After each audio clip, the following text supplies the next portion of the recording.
Well, hello, welcome to Wednesday night. I hope everything's going well. I'm doing this Tuesday afternoon. So, of course, this evening we've got the community dinner, so we'll see how that goes. I'm sure it's going to go great. Had a number of people that have called in and reserved. So, anyhow, looking forward to that tonight. And I guess what I'm really leading to is I don't know what you're eating tonight or have eaten tonight. In other words, if we had lots of barbecue left over, you saw it again. If not, there would have been something else. But anyhow, I hope your meal has gone well. And it's my understanding you've finished all the material that you had on, I translated the word excellence. So let me refresh our memory. It's been a little while here. Peter is talking and he's saying, you need to grow your faith. And then he says, to your faith, you need to add this idea of, I call it excellence. It's the doing your best. It's being virtuous. You're striving to be the best person you can be. And then he goes on to say, you need to add to your, now some versions may have, like I said, I translated excellence. Some may have goodness. I don't know what's in yours. But he goes on to say, you need to add to that knowledge. And so what we're going to do is we're going to take at least a couple of weeks here to look at this idea of knowledge. And I'm going to pursue it from really a couple of different ways. We're going to talk about Bible knowledge, spiritual knowledge, but we're going to bump a lot of that till next week because I'm going to hand those questions, you'll have those questions tonight to be thinking about for in a couple of weeks, if that makes sense. In other words, I've got some questions I'm going to hand out to you tonight, or I won't be there. You'll be handed to you.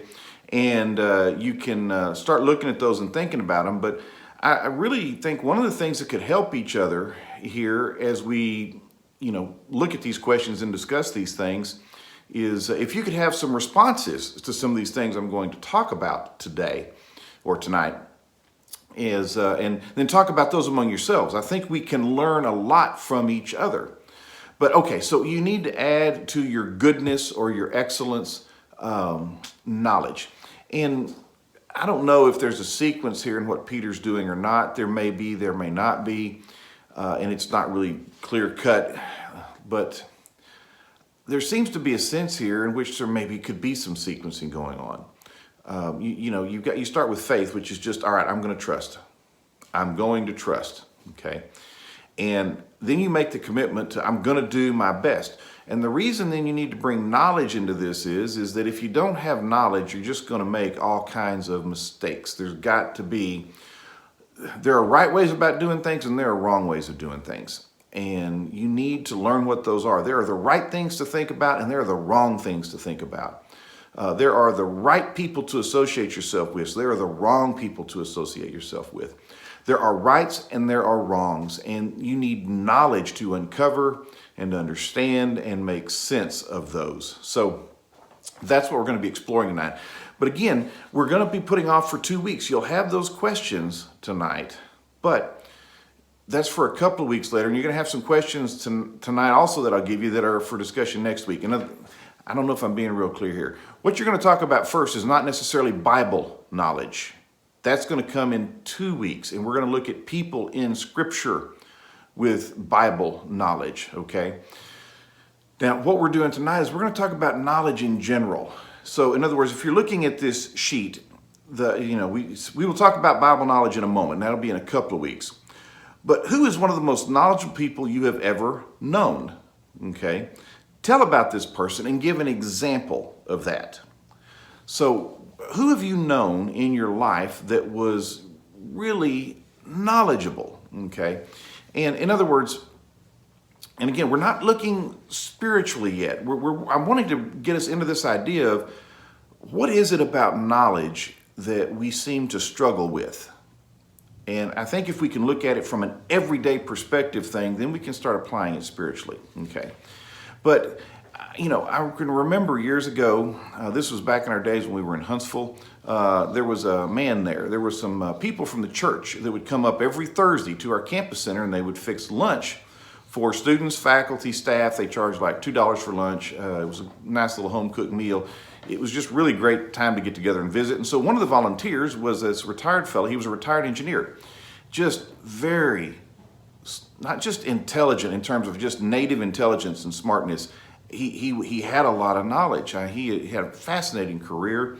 He was an aeronautical engineer. He had started off his life, he'd worked for NASA, and then I kind of gathered work at NASA could come and go. And he eventually ended up, and this is one of the things that I think he and I got along together well on, is he ended up for a number of years, I want to say 20 years or something like that. He had his own mechanic shop, and his specialization was in Volkswagens. He was an air-cooled guy.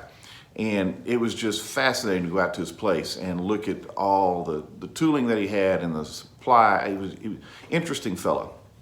And so I've got my Corvair, and the Corvair is an air-cooled. And so anyway, so what it is, if you're not familiar with the Corvair has, at least the one I have, has two carbs. It's got twin carbs, and they sit on opposite sides of the engine. And they have to be tuned if the Corvair is going to run right. You've got to tune them and match them, okay? And I had this old pair of carbs on there, and the problem is the carbs wear out. The carbs wear out. In other words, one of the things that'll wear out on them is the shaft that goes through that holds the throttle. It's just that thing's been opened and closed so many times, you just get wear, and then you develop a vacuum leak, and you can't ever get it tuned right, and you can't ever get the car right.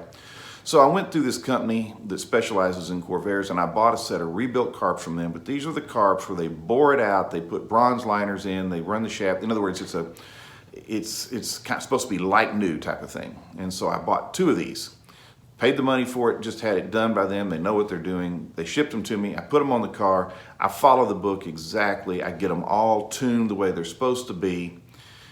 And the car just, if you were floored, it did fine. But if you were trying to cruise, it would just buck and it would kick and it would just give me all sorts of fits. And I tried retuning it, or syncing the carbs several times, couldn't get it to work. Well, I saw him on Thursday. He had come up for the luncheon.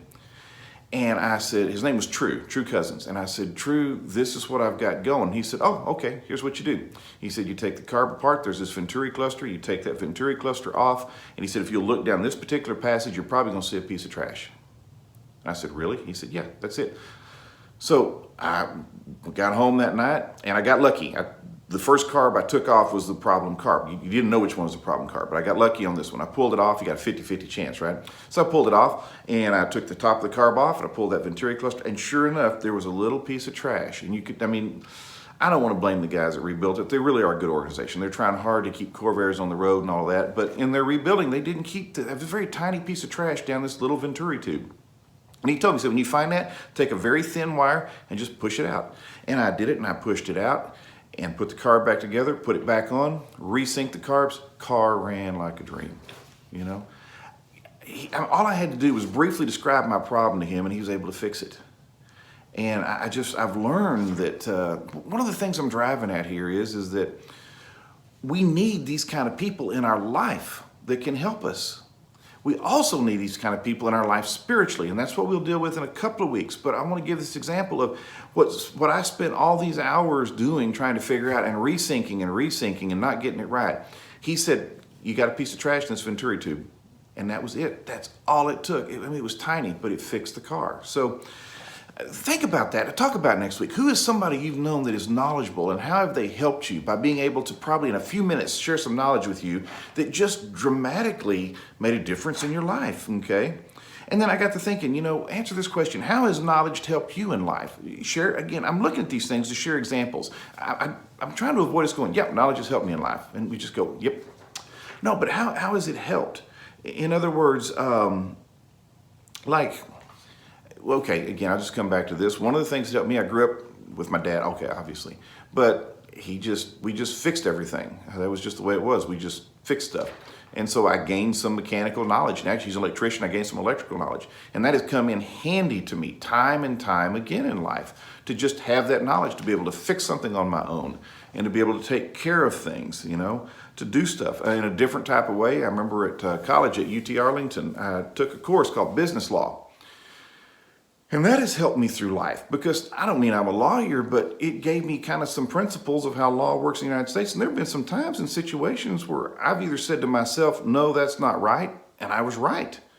Or, in other words, it kind of directed me. There have been some times I've saved myself some heartache and some trouble because I took a business law course years ago, and I just kind of got some basic principles about how law works. And, I can even tell other people, I say, okay, I'm not a lawyer, but I don't think what you're saying is right. Talk to one. And I've seen them go and they'll talk to a lawyer and they come back, you were right, I'm glad I did. You see, that sort of thing. So knowledge helps you in life. It gives you less chance of being taken advantage of. It gives you a chance at success. Knowledge is really important. And, I think it's one of the sad things today about, I don't know, I guess like maybe I'm going into grumpy old man or old preacher mode, but, there's more knowledge available to people out there than ever.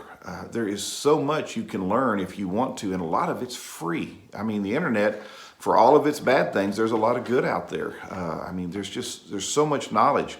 And yet, again, I guess there's not any kids sitting in the room, but I just worry sometimes when I see kids spending their hours playing video games when there is so much they could be learning. But what do I know? I'm sorry. So why is it hard to use our knowledge? That's the next thing I want us to explore. Why is it so hard to use our knowledge? And what I'm getting at is this. I put in there in that third statement down here. Why do we know better and go against what we know? Okay. And again, why do we do that? What is it? And there's probably a number of reasons for that. One of which, like in my case, a lot of times, is just plain old patience. Okay. And I guess I'm just going to come back to examples of like working on cars. Okay. You're working on something old and you've got an old rusty bolt nut and you're trying to get this nut off. And one of the things that I've learned is that if I will be patient, I can get it off without tearing anything up. Okay. And the problem comes sometimes in life when I get impatient and I just put the wrench on there and I just twist it and I bust it off, and now I've got to extract this thing, or I've broken the bolt off in the case or the block or whatever it is, and you got to extract it. And what I've learned through life is, in other words, it's just a patience. In other words, one of the things I've learned is that in some cases, spray it down real good with some kind of lubricant or penetrant and let it sit overnight. Sometimes heat will help. You can apply a little heat to something. Sometimes when you're taking an old rusty bolt off, only move it a quarter of a turn and then turn it back. And then turn it a little more, and you can slowly work it off, and you can save yourself all kinds of grief down the road, that sort of thing. But in other words, and it's again, when we get in a couple of weeks talking about these type of things, one of the reasons why we go against our knowledge is just plain old sin. We just sinful. We go against what we know because we're just selfish. And I've got some other things we'll elaborate on here in a second. But why is it sometimes so hard to use our knowledge? We know better and we do it anyway. And then of course, one of the things to explore there is how do we make it so that we do use our knowledge? And very often that's where a church comes in, is that others help keep us on the right track. All right, why is it some knowledge is only acquired by making a bad choice? Yeah, some knowledge gets acquired by making a bad choice. And it's just life, isn't it? It's just life. And again, some of it comes from our ignorance or our impatience. But again, I can think of an example in my life. I remember, oh man, goodness, years ago, that's back when I was in college, drove this, if y'all remember, I don't know if they sell much in the United States anymore. Back then, there were some Isuzu cars and there were some Isuzu pickups. And I had a little Isuzu pickup because it got good mileage. I was driving a lot of miles, and so it got good mileage. And I'd gone to a friend's house or apartment, and I don't remember which it was. But anyway, it was a cold, cold night, and I was going to run in and grab something, and I had to come back out. And I thought, I'm just going to leave the truck running because I'm going to be in there for 30 seconds. I'm just going to leave it running. So now, again, this was this was a no frills truck, and my habit was to lock my car. Well, you see where this is going? I locked my keys in the car because when I got out, my habit was, you pop the thing. I didn't have electric locks. In other words, you didn't hit the electric lock button or anything.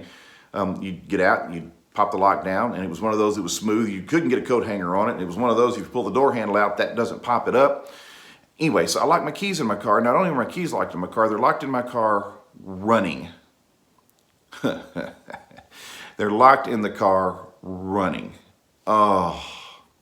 So if you decide you're going to call a locksmith, anyway, so I got to looking at it, and this was back, I don't know if they do this anymore, but it was back in the day. At least this one had those rubber gaskets. In other words, if you had to change your back windshield out, the rubber gasket was reusable. You could take, like if your windshield got busted or whatever, you could take it out. and you could use the gasket to put the new back glass in. And I thought, well, okay, this will be easy. I probably can buy one of those things for 25, 30 bucks. Won't be a big deal. And I just got my knife out and I just cut the rubber out the back, took the back glass out, crawled inside, went on home with whatever it was I had to pick up or whatever it was I had to do. Okay, great. So next day, I get to calling around. And again, this is before the days of the internet where you could do searches. I couldn't find one of those rubber gaskets anywhere. Well, I've cut mine to pieces. It is it's not reusable. You can't find one anywhere.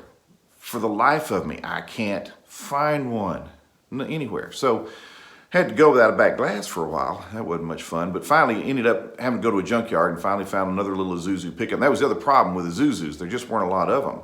It wasn't like, you know, the Toyotas and the Nissans and all that. There were fewer of us that drove those old Isuzus. But finally found one at a junkyard that had a good, you know, in fact, kind of came out better on the deal because the Isuzu I got it off of had one of those sliding back windows, which was kind of nice. So I bought the sliding glass window and the rubber seal. But like I say, I had to go with that. But I mean, in other words, I was just convinced in my mind, oh, well, this won't, you know, this will just cost a little bit. I'll buy another rubber seal. Couldn't find one anywhere, you know, anywhere. Even the Isuzu dealership was like, well, maybe we can get one from Japan. We don't know. And it could be 4 to 6 weeks because it'll be a slow boat from Japan in this case, you know, that sort of stuff. So the reality is we just get some knowledge in life by, you know, making some mistakes and doing some things wrong and dumb. And so explore that a little bit. Talk to each other. I think you'll learn some things about each other, about some of the mistakes we've made. How did you tell about a story of where you learned something the hard way. You know, talk about that. And you've got a week to think about it. You don't have to do this tonight. Take this sheet home. Why is it so hard to learn from others' mistakes and gain some knowledge that way? Oh, yeah, see, that's a good question there because we've all done that. We've all done that. Yeah. And again, what I'm exploring here is this idea that here's the thing that I've run into. I've done it myself, but I've seen others do it too. I've seen people that'll say, well, I'm special. Yes, I know this is what normally happens in this situation, but I'm special, or I'm going to be the exception to the rule, and the reality is you're what? Not. You're not the exception to the rule. So you just go ahead and you do it, you know, anyway, that sort of thing. You know, like simple example, I can remember one time I was in, I think it was New Orleans. Yeah, it was New Orleans. And, you know, you're walking around looking and this guy comes up to me and he says, you know what? Make you a bet. For $5, I can tell you where you got your shoes. And I thought, okay, what is this, one of those Sherlock Holmes things where he can say, oh, okay, he's from Texas, you know, that sort of stuff. He looks like a Walmart guy, I bet, you know, that sort of deal. And I said, I tell you what, for $1. And he said, all right, for $1. And I said, okay, tell me. He said, you got your shoes on your feet. Okay, yeah, that was a good one. So I paid him the buck and went on. And it was one of those cases where I thought, truthfully going in, I thought, I'm probably going to lose this one. But I thought, okay, I'm going to one time try one of these street guys and see if I can outsmart him. And I couldn't, and I didn't. And you know what? You're not going to either. You see, we're not going to do that. These guys are smart. Con artists are good and they make a living for a reason that way. And yet we will think we're the exception and we won't get conned. I'm special, you know, that sort of stuff. If something is too good to be true, guess what? It is. But yet we've got to learn that the hard way. You know, it's tough. It's kind of like, and I don't want this to sound sexist. I hope it's not. And so if you get mad at me, please talk to me and don't talk about me on the way home. But I've seen this happen in more serious ways with young ladies where they'll meet some guy and he's not really what they want, but they convince themselves, I'll change him after we're married. And I've seen that end in disaster. You know, in other words, however you marry that person, that's what you need to expect to live with. It's nothing changes, you know. So I'm not saying that things can't change, but you can't count on it. But I have seen young ladies get married to men thinking, I'll change him after we're married. I will be the exception to the rule. And I'll tell them, you're not going to change him. You can't count on that. Oh, no, I can, you know, no. And so that's one of the reasons why we have a hard time learning from others. And then why do the younger so often not listen to the older ones? and this is kind of a follow-up to that previous question there. Why do the younger ones not often listen to the older ones? Well, I think one of the things there is it could be this I'm special or I'm smarter than you, that type of thing. But I think some of it's just pride. I think some of it is just pride. I love, this is a story, and I don't think I've shared it with you. I think I shared it on one of the podcasts. So if you listen to the podcast, you've heard it. But if you know who Tony Dungy is, he's a coach. He's a retired NFL coach. He now is a commentator. He does commentates on football, that sort of thing. And he talks about his son, and he tells this story about his son because Tony Dungy's a believer in a big breakfast. Every day you start off with a good breakfast. It's the most important meal of the day, that kind of thing. And so he's telling his son all the time, you need to eat a big breakfast. He can't get his son to eat a big breakfast. Can't get his son to eat a big breakfast. You need to eat a big breakfast. Can't get his son to eat a big breakfast, And he said he comes in the kitchen one morning and he sees his son with his big breakfast in front of him and he's eating it. And he goes, son, good job, man. You need a good breakfast to start the day. And the boy looks at his dad, looks at Tony and goes, yeah, that's what coach said. So Tony, and telling the story is like, okay, I guess he's eating a big breakfast now. What I'm getting at is that like in one specific instance of this is that very young, often the younger don't listen to the older because of pride or because they don't really think they know anything. And I think the pride thing ties in, especially with relation to children and parents. Sometimes children have to get on up in their years before they learn to listen to their parents. And here's the thing, here's one of the challenges, and I think maybe this would be an interesting discussion for you guys to have. How do we build relationships in the church with olders and youngers that are not related to each other? Because very often, someone that is not related to a child might be able to have more influence in some cases than someone who is, or the child might be more prone to listen to them. Because I think probably every parent has experienced that, where you're telling your child something, they're not listening, but somebody else can tell them something, and suddenly it's like, oh, that's just golden, that sort of thing. And, I know I've mentioned this before, that there have been some studies done, and we'll assume the validity of them. They make sense to me. I guess it doesn't make sense to me to challenge them. That they say that children that grow up and then tend to stick with church usually had relationships, 4 or 5 good relationships in the church with people who they were not related to. So they've learned the right ones to listen to. So come back next week being willing to discuss these and hopefully give personal examples. You got a week to think about these, and there'll be another handout sheet for next week. And you can then start looking at this biblically and talking out and then applying this type of stuff spiritually, okay? So I hope that makes sense and you can move forward with that. But anyhow, so add to your faith excellence or goodness, and then add to your excellence or goodness knowledge. We need to have knowledge, and very often we've got to learn that knowledge from each other. And then in a week from today, we can talk about how we add to that knowledge from God's Word. All right, thanks for listening.